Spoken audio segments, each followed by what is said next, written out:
सद्बुद्धि, सन्मार्ग और कार्य का संकल्प देना, अडिग रहे विश्वास तुम पर, ऐसा अंतः कर देना, मेरे हृदय में आने में तुम्हें कोई संकोच न हो।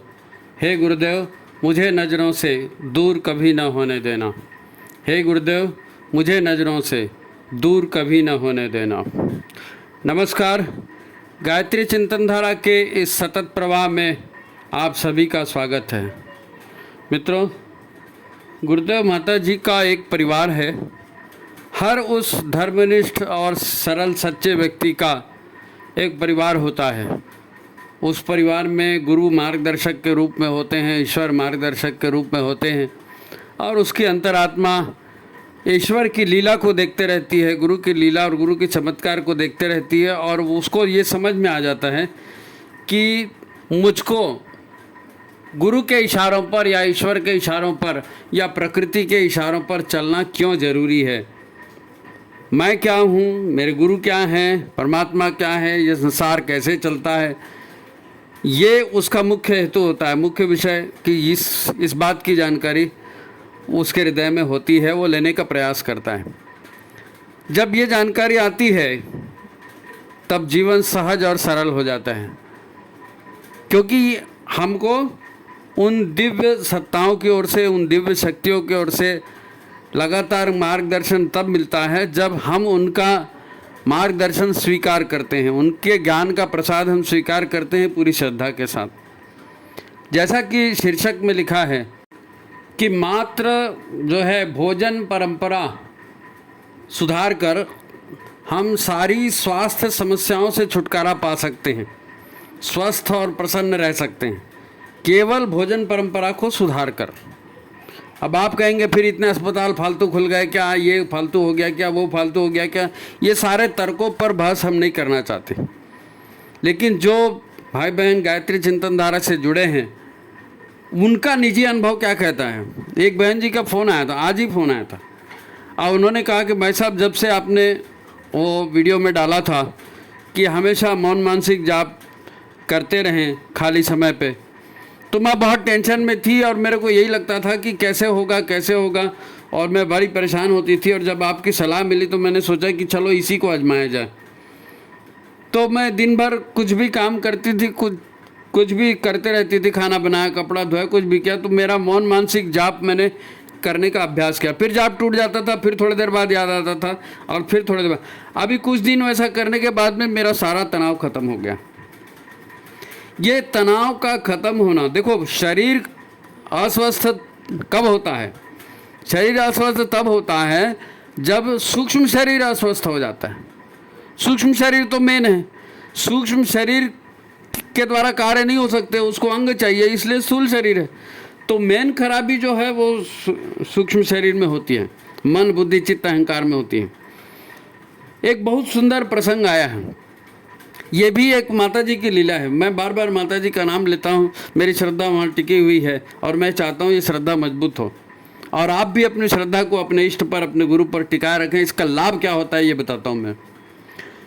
पिछले 4-5 दिनों से नया वीडियो कोई बन नहीं रहा था।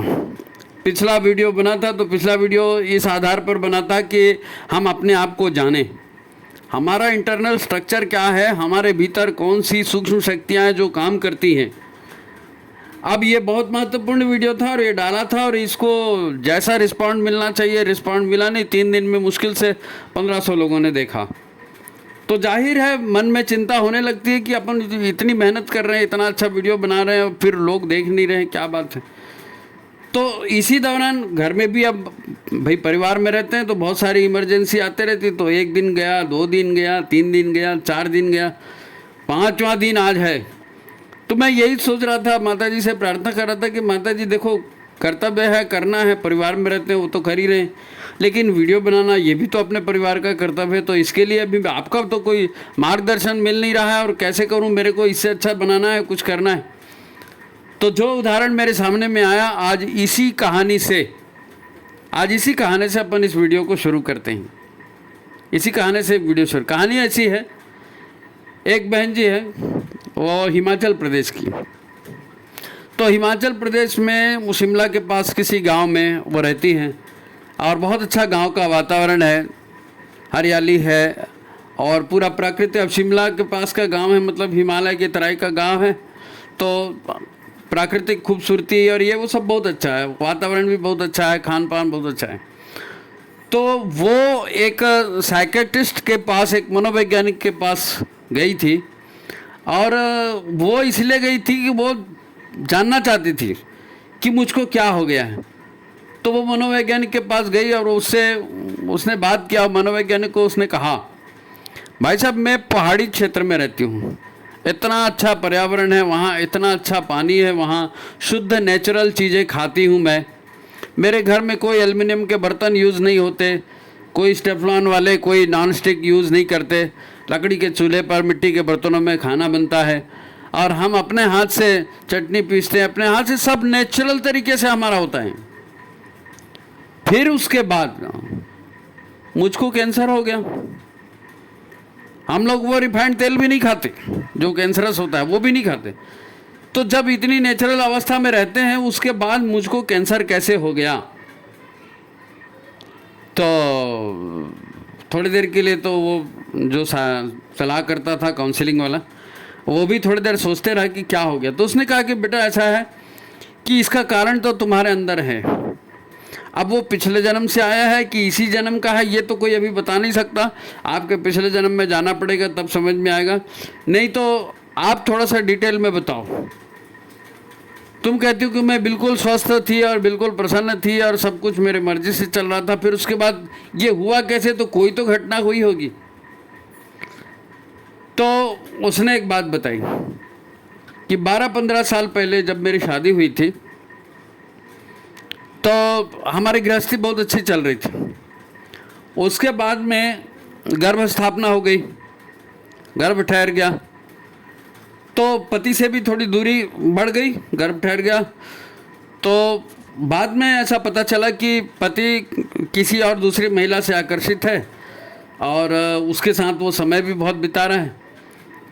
तो इसने पति को मना किया होगा 2-4 बार, 10 बार, 15 बार, जितने बार भी एक कर सकती है एक महिला कि भाई तुम ये क्या कर रहे हो, तुम्हारी आदत अच्छी नहीं लग रही है, तुम्हारी ये बात समझ में आ रही, इतनी अच्छी अपनी गृहस्थी चल रही, क्यों इधर उधर देखते हो, ये है वो है, जो भी एक महिला बोल सकती है पति को। तो उसने बोला, पति ने ध्यान नहीं दिया और उसकी वो गतिविधियाँ चलते रही। ये बड़ी तनाव में थी कि पति को दूर कैसे किया जाए। 12-15 साल पहले की बात। अब इस तनाव में उसको दूसरा तनाव ये जुड़ गया कि मैं इस तरह तनाव में रहूंगी और मेरा जो बच्चा होगा, तो मेरे तनाव का मेरे बच्चे पर भी तो असर होगा। अब मेरे तनाव में अगर मेरा बच्चा विकलांग हो गया, तो मैं इधर उल्टा सीधा सोचते रही और उसका असर बच्चे पर हो गया, तो बच्चे की भी लाइफ ख़राब हो जाएगी। मेरी तो लाइफ ख़राब हुई, तो मेरी भी लाइफ ख़राब हुई। मेरा पति ठीक काम नहीं कर रहा है, वो इतना अच्छा पति था लेकिन पता नहीं कैसे बहक गया है, और मेरा बच्चा भी ऐसे हो जाएगा। तो ये जो तनाव की परिस्थितियाँ थी, दोनों तीनों मुद्दे उसके साथ एक साथ आ गए और वो लगातार उसी विषय पर सोचते रही, लगातार सोचती रही। बाद में डिलीवरी भी हो गई, सब कुछ हो गया, बच्ची भी हो गई। उसके बाद भी पति का व्यवहार, कोई सुधार उसमें नहीं आया, सुधार उसमें नहीं आया। तो वो जो दिमाग में एक तनाव था, क्योंकि सीधी सादी लड़की थी, शादी होकर के आई थी और वो यही सोचती थी कि हम लोग बढ़िया सुख से गृहस्थी करेंगे, लेकिन सारे भाई पति ही अगर दूसरी तरफ जा रहा है तो जाहिर है कि कितना बड़ा तनाव दिमाग में होता होगा। और आखिरी तक उसने नहीं माना और डिलीवरी होने के बाद भी वही प्रक्रिया जारी रही, तो तनाव स्थायी हो गया, तनाव स्थायी हो गया। देखो इसका कारण क्या है, इसका कारण क्या है? हमारे शरीर में बहुत सारे हिस्से हैं जो मस्तिष्क का काम करते हैं, सोचने का काम करते हैं, मेमोरी रखने का काम करते हैं। आप ध्यान से सुनिए, आपके जीवन की महत्वपूर्ण बात है। एक मेमोरी होती है जो आपके हर सेल में है, शरीर कोशिकाओं से बना हुआ है और हर कोशिका के अंदर न्यूक्लियस है और न्यूक्लियस के अंदर डीएनए है। तो डीएनए क्या करता है? आपके फोर फादर से लेकर, आपके पूर्वजों से लेकर के जितने गुण, जितनी प्रॉपर्टी है हजारों साल से, वो डीएनए में ट्रांसफ़र होते रहती है कि एक सेल मर गया, नया सेल बन गया, तो उस नए सेल में वही डीएनए फिर चले जाते हैं। तो ये कोशिका की अपनी याददाश्त है, कोशिका की अपनी मेमोरी है। एक मस्तिष्क होता है, वो सोचता भी है, वो काम भी करता है, लेकिन वो मस्तिष्क हमारे पेट में होता है। पेट में। आप बोलेंगे भाई साहब पेट में कैसे दिमाग होता है, तो पेट में एक दिमाग होता है, गट फीलिंग, आपने नाम सुना है गट फीलिंग, मेरे को अंदर से ऐसे लग रहा है कि ऐसा होने वाला है। तो अंदर से कैसे, अंदर में कौन सा दिमाग है? अंदर में जो दिमाग होता है उसको गट कहते हैं। ये गट क्या है? ये इसोफेगस अपने मुंह से लेकर के गुदाद्वार तक, ये जो अतड़ी है इतनी लंबी 28 फीट की, इस अतड़ी में बड़ा चमत्कार है। और ये गट, इस गट को अगर आप समझ गए तो आप जिंदगी में कभी दुखी नहीं होगे, कभी दुखी नहीं होंगे, कभी परेशान नहीं होंगे, कभी दूसरी बीमारियों से ग्रस्त भी नहीं होंगे। प्रारब्ध को छोड़ दीजिए। अब ये गट क्या करता है, बहुत महत्वपूर्ण है। ये कैंसर होता है और तुम्हारा थायराइड होता है, और ये बीपी शुगर और ये जितनी भी एसिडिटी प्रॉब्लम हो गई, और आपके भीतर में वो सर्वाइकल स्पॉन्डिलाइटिस और ये जितनी भी तरह की बीमारियां हैं हड्डी की, शरीर की, वो सारी बीमारियां किसी न किसी चीज़ की कमी की वजह से होती हैं। आपके भीतर आयरन की कमी हो गई, कि कैल्शियम की कमी हो गई, कि फलाने की कमी हो गई, उसकी कमी से। अब ये कमी होते कैसी है? आपके घर में वही खाना सब लोग खा रहे हैं, उनको नहीं हो रहा है, आपको हो रहा है। तो होता क्या है? अब वो ये जो गट जिसको हम बता रहे हैं, ये गट क्या होता है? एक पतली झिल्ली होती है। मतलब ये मान के चलो कि जैसे पतली से पतली कोई पॉलीथीन होती है ना, ऐसी पतली से पतली एक वन सेलुलर कहना है, एक कोशिका की एक झिल्ली होती है, और ये आंतों के भीतरी भाग में होती है, छोटी आंत के भी बड़ी आंत के भी भीतरी भाग में। इस झिल्ली का काम ये होता है कि जो बाहर के बैक्टीरिया हमारे पेट में चले जाते हैं, या अनवांटेड चीज़ें, मतलब आप ये मान के चलो आप कोई केमिकल वाली सब्जियां खा रहे हो, है ना, या कोई खाने में कोई दूषित पदार्थ आ गया, कुछ हो गया, तो हमारे खून में वो नहीं जाना चाहिए। इसलिए भगवान ने एक अरेंजमेंट करके रखा है। वो अरेंजमेंट ये कहता है आपने बहुत तीखा खाया, बहुत मिर्ची खाई, या ऐसी चीज़, खूब दारू पिया या कुछ है किया, जिससे आंतों पर असर होता है, आंतें जल सकती हैं, आंतें कट सकती हैं। तो भगवान ने एक प्रोटेक्शन लेयर बनाई है, और ये प्रोटेक्शन लेयर ये गट है। और इस गट का संबंध आप बिल्कुल ध्यान से सुनिए, यह आपको शायद ही कोई बताए। ये जो लेयर है पूरी यहाँ से वहाँ तक पतली झिल्ली की, इस झिल्ली का संबंध न्यूरॉन से भी होता है, मस्तिष्क से भी होता है। पेट में कुछ गया वो मस्तिष्क में समझ में आएगा, और मस्तिष्क में कुछ विचार आया, कुछ परिस्थिति बनी, तो वो आपकी अतड़ियों पर भी आएगी। आप देखना बहुत से लोग होते हैं, किसी को कह दिया कि तुमको ट्रैवलिंग में जाना है, तुमको 2 दिन ट्रेन में बैठना पड़ेगा, या ऐसा होगा, या तुमको ये करना पड़ेगा, और आदमी सामान बांधता है, तैयारी करता है, तो घर से निकलने के पहले एक बार लैट्रिन जाता है, बाथरूम जाएगा, क्योंकि वो एक अंदर से उसको एक भय लगते रहता है, दिमाग में भय, और वो दिमाग का भय आंतों में जाता है, और व्यक्ति लैट्रिन बाथरूम करता है, उसके बाद ही घर से बाहर जाता है। कई लोग परीक्षा के लिए जाने के पहले लैट्रिन जाते हैं। तो ये हमारे मस्तिष्क में जो भी विचारों का उतार चढ़ाव होता है, वो विचारों का उतार चढ़ाव हमारी सारी ग्रंथियों को भेजा जाता है। आपके थायराइड में जाएगा, आपके हार्ट में जाएगा, स्प्लीन में जाएगा, पेंक्रियाज में जाएगा, किडनी में जाएगा, गट में जाएगा, सब जगह, जितने जगह ये हार्मोन्स और ये सारे पैदा होते हैं ना, ओवरी में जाएगा, सब जगह, जेनेटिक ऑर्गन में भी जाएगा। मस्तिष्क के संवेदनाएं, विचार संवेदनाएं, मस्तिष्क की सूचनाएं न्यूरॉन्स के माध्यम से इन सारी ग्रंथियों को जाती हैं। और जब ये पेट में जाती है, जब पेट में जाती है और आपको पता चलता है कि नहीं ये चीज़ ऐसी ऐसी हो रही है, डर लग रहा है आदमी को, तो डर के मारे लैट्रिन बाथरूम होती है। वो क्यों होती है? इसीलिए होती है कि उसने गट को बता दिया, दिमाग ने गट को बता दिया कि भाई ऐसी मुसीबत होती है, तो गट उस हिसाब से अपने को प्रिपेयर करता है। हम जिस महिला की बात कर रहे हैं, जिस बहन की बात कर रहे हैं, शिमला वाली, वो लगातार उसके मस्तिष्क ने अपने सारे अंगों को ये बताया कि मैं परेशान हूँ, मैं दिमागी रोग से परेशान हूँ, और मेरा पति ऐसे ही करते रहेगा तो मैं तो मर जाऊँगी, मेरी लाइफ बेकार हो जाएगी। मेरा पति ऐसे ही करते रहेगा तो मेरी लाइफ बेकार हो जाएगी, मैं मर जाऊँगी। अगर मैं ऐसे ही सोचते रही तो मेरा बच्चा विकलांग हो जाएगा। अगर मैं ऐसे ही सोचते रही तो मेरा बच्चा विकलांग हो जाएगा। फिर शादी, फिर वो डिलीवरी भी हो गई, फिर भी वो सोच ही रही थी कि भगवान अगर ये ऐसा करने लगा, कल को ये दारू भी पीने लगा तो मेरा क्या होगा। तो ये सारी जो सोच थी, इस सोच का असर सबसे पहले गट पर पड़ा। गट यानी पेट के अंदर की वही झिल्ली जिसकी मैं बार बार चर्चा कर रहा हूँ।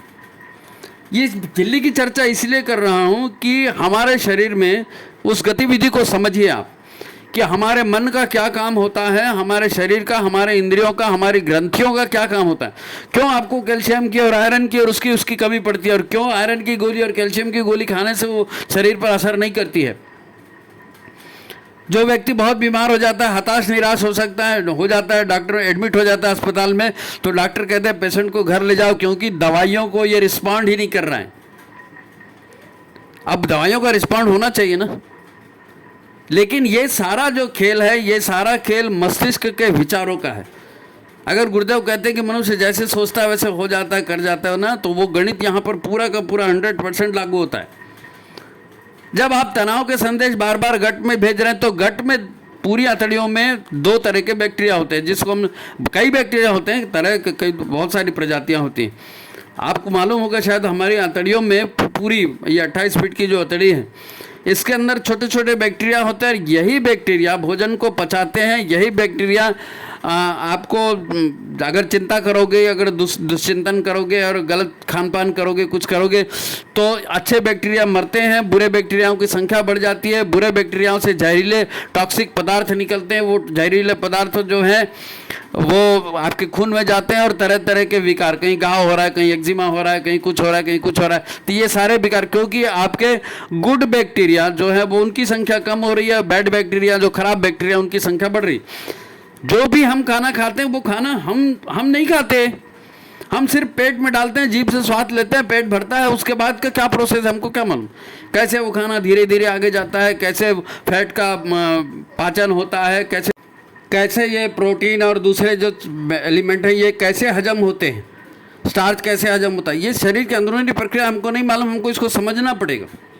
अब आप सोच के देखो कि गट के अंदर या आंतों के अंदर हजारों प्रकार के अलग अलग तरह के बैक्टीरिया होती हैं। इन बैक्टीरिया मतलब आप इसको नंगी आंख से देख नहीं सकते, लेकिन ये उन गट में चिपके रहते हैं और तो आंतों में यही भोजन को खाते हैं, यही तोड़ते हैं, यही पचाते हैं, यही अलग अलग रसों का उत्पादन करते हैं, यही अलग अलग रसों का उत्पादन करते हैं।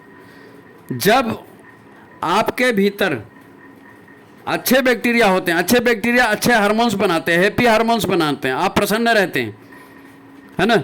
और जो भी शरीर के अंतःस्रावी ग्रंथियों के लिए खुराक जानी है वो अच्छे बैक्टीरिया स्वयं पैदा करते हैं, और ये बड़ी आंत में होते हैं अच्छे बैक्टीरिया ज़्यादा करके, और बुरे बैक्टीरिया ज़्यादा करके छोटी आंत में होते हैं। ठीक है। अब बुरे बैक्टीरिया बढ़ जाते हैं तो वो क्यों बढ़ते हैं? अनसन खाना खाने की वजह से। आप ऐसा भोजन खाते हैं जो भोजन मतलब क्या कहना चाहिए उसको, जो प्रोसेस्ड फूड है ना, कोई जहरीले पदार्थ हैं, आप स्वाद के हिसाब से केमिकल रंग और ये दूसरी की चीज़ें, एल्युमिनियम के बर्तन में खाना बना रहे हैं, वो नॉन स्टिक तवा यूज़ कर रहे हैं और रिफाइंड तेल यूज़ कर रहे हैं, और दुनिया भर का आयोडीन, नमक और ये वो जितने अखाद्य चीज़ें हैं। प्राकृतिक भोजन अलग और अप्राकृतिक भोजन अलग।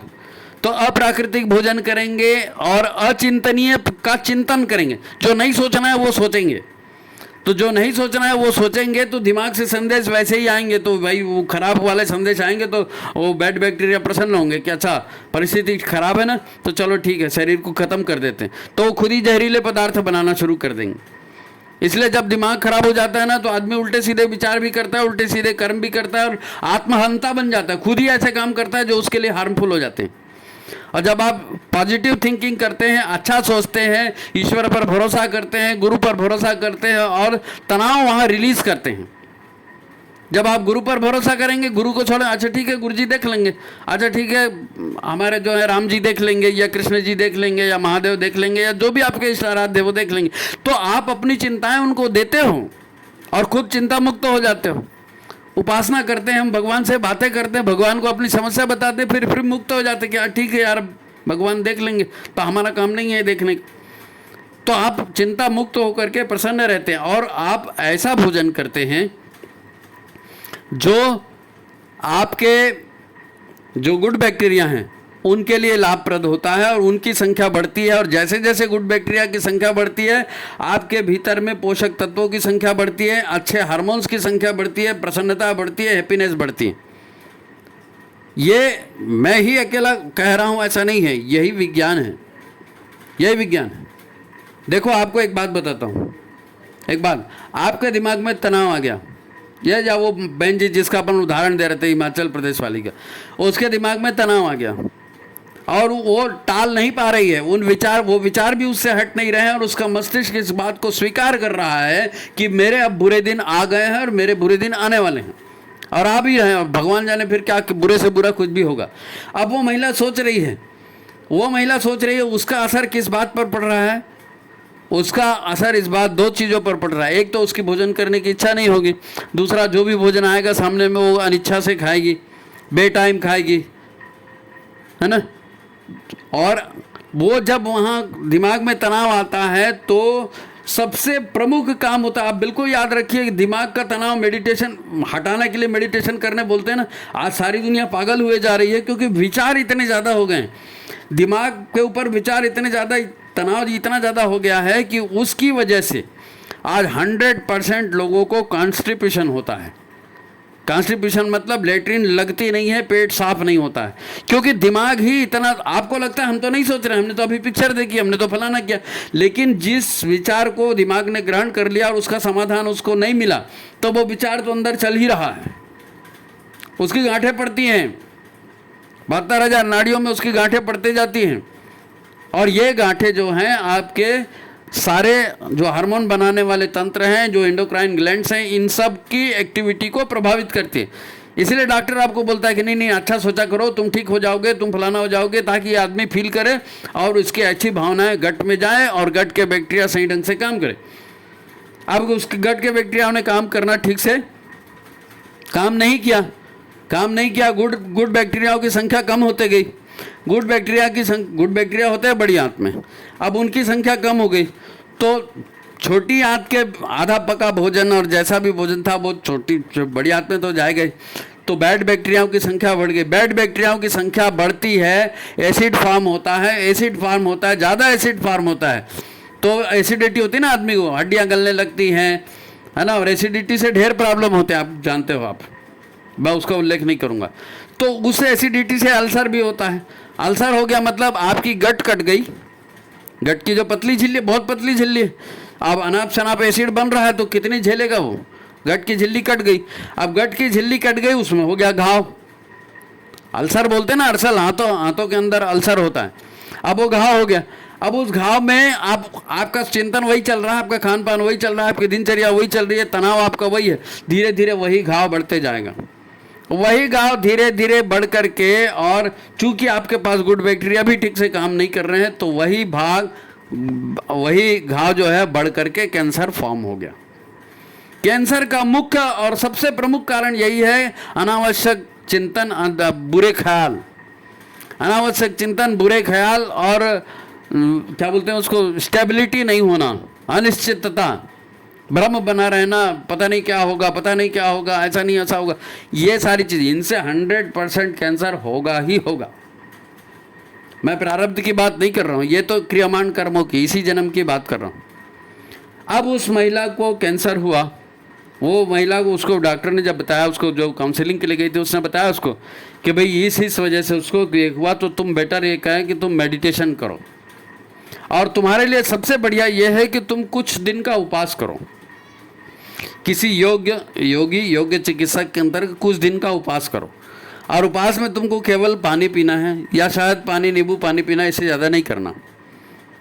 और कंप्लीट उपवास कर सको तो अच्छा है, एक दिन कंप्लीट उपवास कर सको, दूसरे दिन हल्का सा फ्रूट जूस ले लो, और 2-3 दिन फ्रूट जूस लो, उसके बाद फिर एक दिन कंटिन्यूस उपवास करो। देखो एक इतनी चमत्कारिक बातें हैं, जानवर इस तरह से अपना इलाज खुद करते हैं, पशु पक्षी सारे भूखे रहकर ही अपनी हर बीमारी का इलाज करते हैं, और यही इलाज मनुष्य के लिए भी लागू होता है।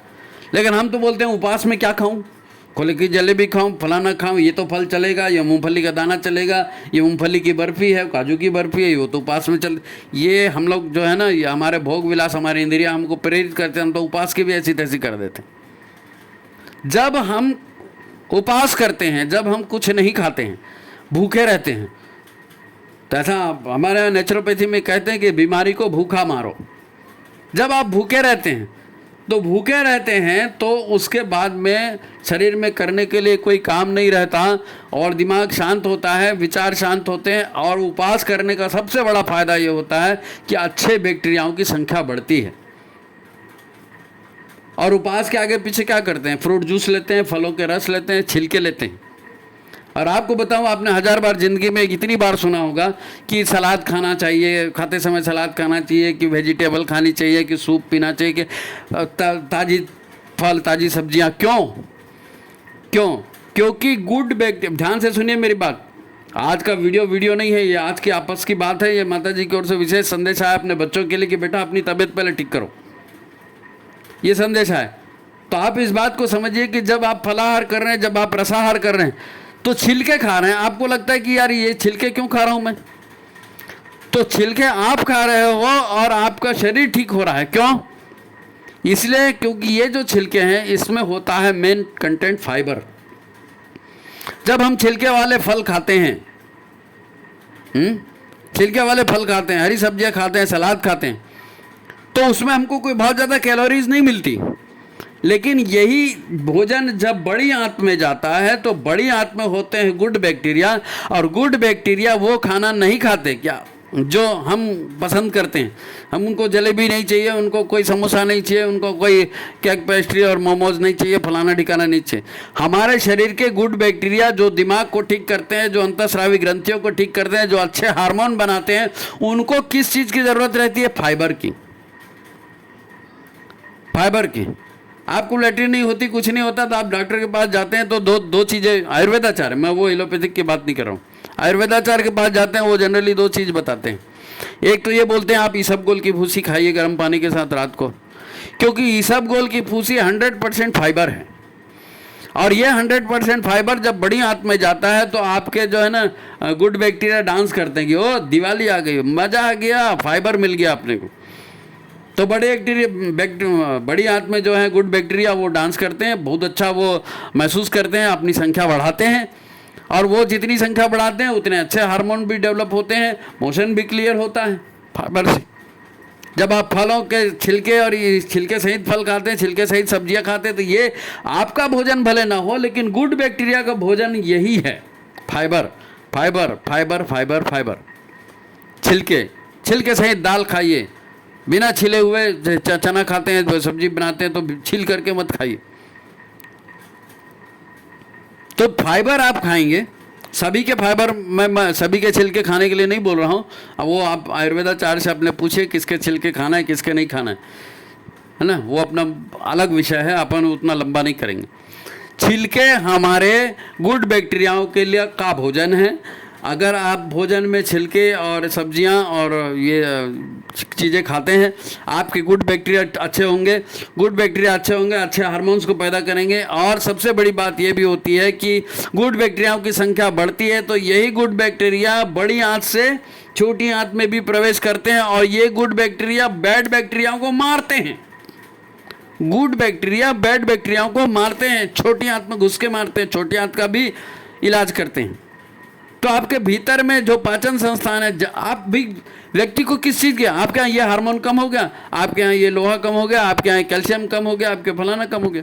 अब लोग कंप्लेंट लेकर के आते हैं, भाई साहब कैसे करें, हमारे बाल झड़ रहे हैं, बाल झड़ रहे हैं, आंखों के नीचे झाइयाँ आ गई, बाल झड़ रहे हैं, आंखों के नीचे झाइयाँ आ गई, बाल पकना चालू हो गया। क्यों पकना चालू हो गया? आपके भीतर आपका खान पान ऐसा है, आपके भीतर में एसिडिटी बन रही है, आपको कॉन्स्टिपेशन हो रहा है और आपके गुड बैक्टीरियाओं की संख्या कम होते जा रही है। तो गुड बैक्टीरियाओं की संख्या जितनी कम होगी उतनी आप परेशान हो जाओ। अब इसका इलाज के लिए भी लोग बोलते हैं कि नहीं नहीं नहीं तुमको जो है फलाना शैम्पू लगाओ, नहीं नहीं नहीं तुम कैल्शियम की टेबलेट लो, नहीं तुम फलाना ये करो, ठिकाना ये करो। ये जितनी बाहर का आइटम जाता है ना, ये तो आपको वैसे भी असर नहीं करेगा,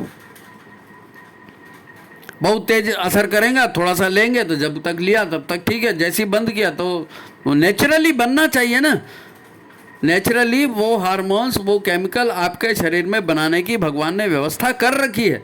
दुनिया के अरबों खरबों जीव बिना डॉक्टर के जिंदा हैं और अच्छे से जीते हैं। हमको ही गधेगिरी हम लोग करते हैं, हमको जगह जगह बीमारियां और दुख मुसीबतों का सामना करना पड़ता है। जितने साधु संत आज तक हुए सब ने यही कहा है कि अपने आप को जानो, अपने आप को जानो। मैं शरीर नहीं हूँ, मैं मन नहीं हूँ, मैं शरीर नहीं हूँ, मैं मन नहीं हूँ। क्योंकि शरीर है क्या? 5 तत्वों का शरीर है। 5 तत्वों से ही सारे तत्व बने हैं, सारे सिस्टम बने हैं। अब इन 5 तत्वों में गड़बड़ी करेंगे तो शरीर का जो रासायनिक केमिकल जो स्ट्रक्चर है वो टूट जाता है। खान पान में गड़बड़ी होगी, चिंतन में गड़बड़ी होगी। जब हम अपने आप को शरीर मान लेंगे ना, तो शरीर का लाभ हानि हम देखना शुरू करेंगे। तो हमारे अंदरूनी गतिविधियाँ कैसे काम करती हैं, हमारा मन क्या है, हमारे विचार क्या हैं, हमारी भावनाएं क्या हैं, भावनाएं विकृत होने से शरीर कैसे विकृत होता है, विचार विकृत होने से शरीर कैसे विकृत होता है, खान पान विकृत होने से शरीर कैसे विकृत होता है, और आपकी जो बायोलॉजिकल क्लॉक है उसका टाइमिंग आप छोड़ देंगे तो शरीर कैसे विकृत होता है। आप शरीर के जो सिस्टम है उसको समझिए, शरीर के सिस्टम को समझिए। वो भगवान की देन है। भगवान ने सारी चीज़ें आपको दे के रखी हुई हैं, और जब आप उसका मिसयूज करने के लिए भिड़ जाते हो तो फिर उसको कोई रोक भी नहीं सकता, उसको कोई रोक भी नहीं सकता। अब जैसे ये बालों का स्वास्थ्य आपको बताएं, आप डिटेल सुन लीजिए। थोड़ा आपको लगेगा कि फांकेबाजी चल रही, फांकेबाजी नहीं चल रही। बालों का स्वास्थ्य, बालों की जो शिकायतें होती हैं कि आप कभी ये तेल लगाते हैं, कभी वो तेल करते हैं, तेल की मालिश करते हैं, फिर फलाना ठिकाना, तो वास्तव में हमारी बड़ी आंत में एक बैक्टीरिया होता है, उसको बोलते हैं लैक्टोबैसिलस रोटरी। लैक्टोबैसिलस रोटरी ये बैक्टीरिया का नाम। ये बैक्टीरिया अगर ख़त्म हो जाएगा तो आपके बाल बीमार होंगे ही होंगे। आपको लगता है आपके बाल झड़ रहे हैं, आज इतने झड़ गए, आज इतने झड़ गए, नहीं, वो तो पहले से कमज़ोर हो चुके हैं। आपकी कंघी लगते ही, आपका हाथ लगते ही बस केवल टूट के बाहर आए, लेकिन कमज़ोर तो वो पहले ही हो गए, पतले तो वो पहले ही हो गए, झड़ उनकी पहले ही कमज़ोर हो गई।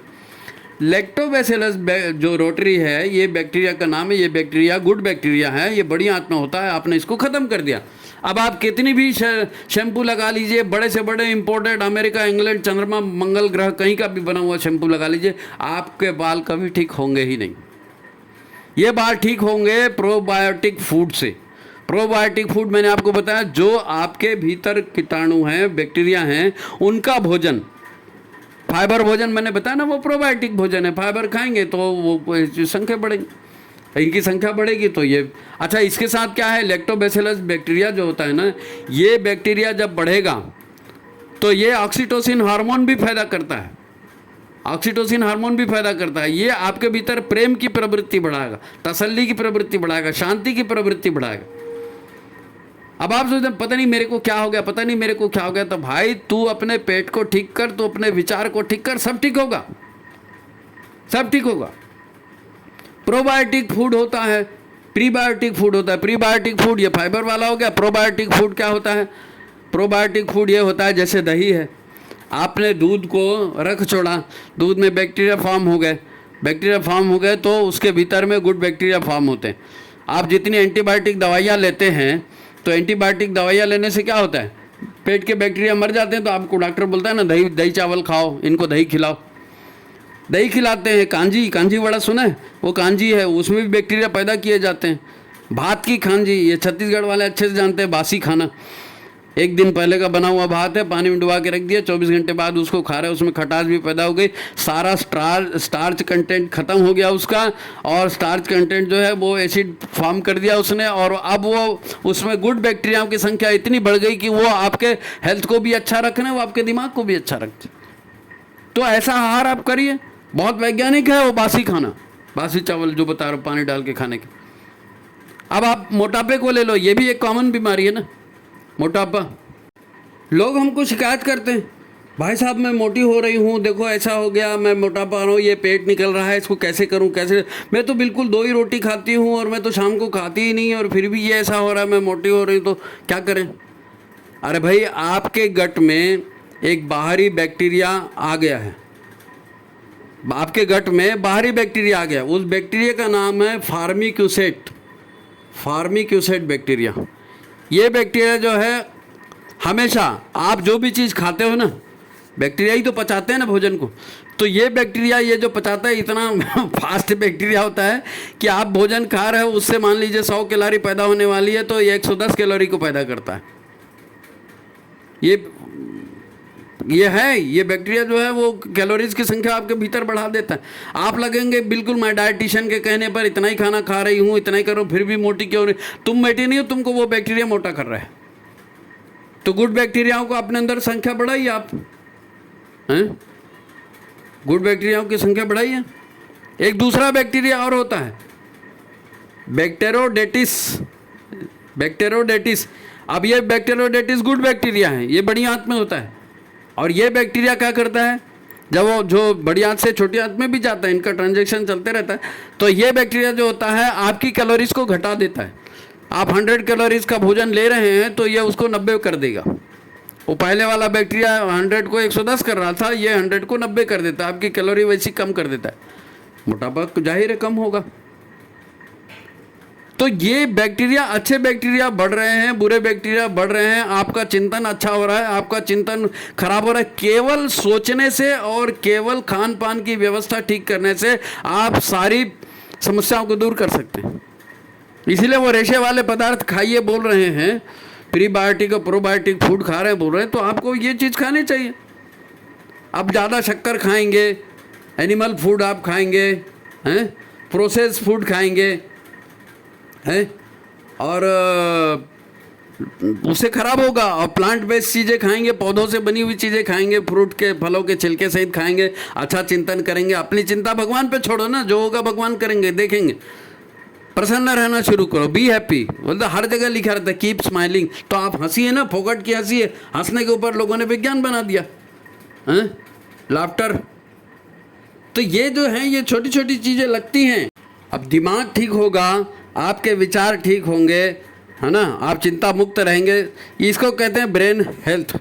आप अपने ब्रेन की हेल्थ, अपने मस्तिष्क को हेल्दी रखो ना। ये कन्फ्यूज़न होना, बार बार नकारात्मक विचार पैदा करना, मतलब क्या है, अपने मस्तिष्क को धीरे धीरे आप खुद कमज़ोर कर रहे हो।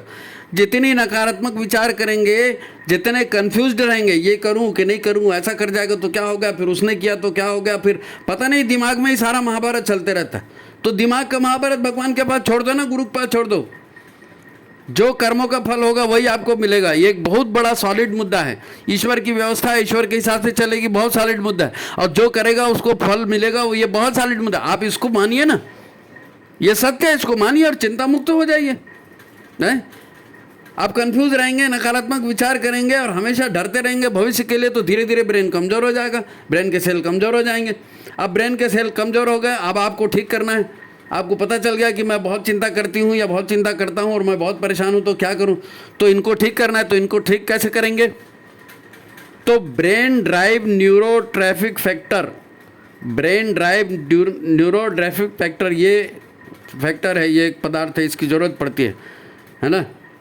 तो पेट के जो गुड बैक्टीरिया हैं वो एक केमिकल बनाते हैं, है ना, और ये केमिकल जो हैं ये ब्रेन ड्राइव न्यूरोट्रैफिक फैक्टर को बढ़ाता है ना।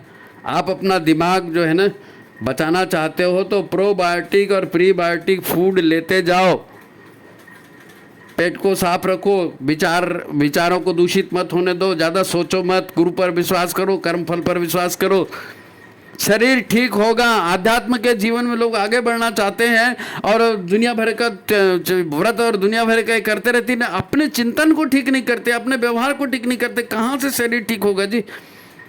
हमारी सास ने ये कर दिया, मेरे घर में मेरे पति ये करता है, मेरा बच्चा वो करता है, तुम ये करता, तो तुम भगवान हो क्या? तुम दुनिया को अपने हिसाब से चलाना चाहते हो? तुमको ये जन्म मिला है अपने पूरे जन्म के कर्मों के आधार पर, और तुमको संसार का ज्ञान लेना है, अपने आप को जानना है और इस लफड़े में नहीं फंसना है माया के। अपने आप को पहचानो, मेरे लिए क्या अच्छा है, मुझको क्या करना है, मेरी आत्मोन्नति कैसे होगी, मेरा फ्यूचर कैसे होगा, इधर कॉन्सेंट्रेट करो ना। कौन से टाकिज में कौन सी पिक्चर लगी, कौन सा फैशन चल रहा है, कौन सा ये करना, ये जानना जरूरी है। उसने कितने क्रिकेट का स्कोर बना दिया और कहाँ से कौन सी पार्टी जीत रही है। तुमको शरीर को ठीक करना है तो शरीर पर ध्यान दो, पार्टी को ठीक करना है तो पार्टीबाजी ज्वाइन कर लो। फिर जो कर सकते हो उसको करो, और नहीं कर सकते तो फालतू उसका सोच सोच के दिमाग का कीचड़ मत बनाओ। तो ये बहुत महत्वपूर्ण संदेश है, माता जी की ओर से आया है, और लोग जितनी समस्याएं हमको भेजते हैं उसका भी ये जवाब है। और जो अपन ने पहला एपिसोड बनाया था मैं क्या हूँ वाला, तब अब आपको वो भी समझ में आएगा कि मैं क्या हूँ। है ना। तो मैं ये नहीं हूँ जो मैं इतने शरीर दिख रहा हूँ 50-60 किलो, 80 किलो, 100 किलो का, नहीं। ये तो भगवान का एक आयोजन है, भगवान का एक नियोजन है। मेरी आत्मा यहाँ आकर के रह गई, मेरा सूक्ष्म शरीर यहाँ आकर के रह गया, मेरे को इंस्ट्रूमेंट मिला है, और ये इंस्ट्रूमेंट जब तक ठीक रहेगा मैं इसमें रहूँगा, नहीं होगा तो मैं चल दूंगा। किराए का मकान है, मकान की टूट फूट नहीं हो पा रही है, खिड़कियां गिरते जा रही हैं, दरवाजे गिरते जा रहे हैं, छत टपक रहा है, तो मकान छोड़ दूंगा, दूसरे मकान में जाऊंगा। यही सबसे बड़ा सत्य है। यही अर्जुन ने कृष्ण को समझाया था, यही गुरुदेव ने 3200 किताबें लिखकर हमको समझाया। बार बार आस्वाद व्रत कराते हैं, बार बार बोलते हैं मौन व्रत रहो, बार बार बोलते हैं गायत्री का जाप, मौन मानसिक जाप चलने दो, मौन मानसिक जाप चलने दो, सारी समस्याएं दूर होंगी। आपको गुरु पर विश्वास करना है। आप, मैंने देखिए आज बिना ब्रेक के, क्योंकि ये लंबा हो रहा था, बिना ब्रेक के बहुत सारी बातें कही हैं। उम्मीद है आप इसको देखेंगे, सुनेंगे और ज़्यादा से ज़्यादा लोगों तक पहुंचाएंगे। ये आखिरी विनती है, मेरी विनती नहीं है। आप, मेरा काम था संदेश आप तक पहुंचाने का। वंदनी माता जी का संदेश है, वो चाहते हैं हमारे बच्चे अच्छे रहें। बाकी आप लाइक शेयर करेंगे तो इस आंदोलन को गति मिलेगी। आज की बात मैं यही समाप्त कर रहा हूँ, आगे कंटिन्यू करेंगे। सभी को प्रणाम, नमस्कार।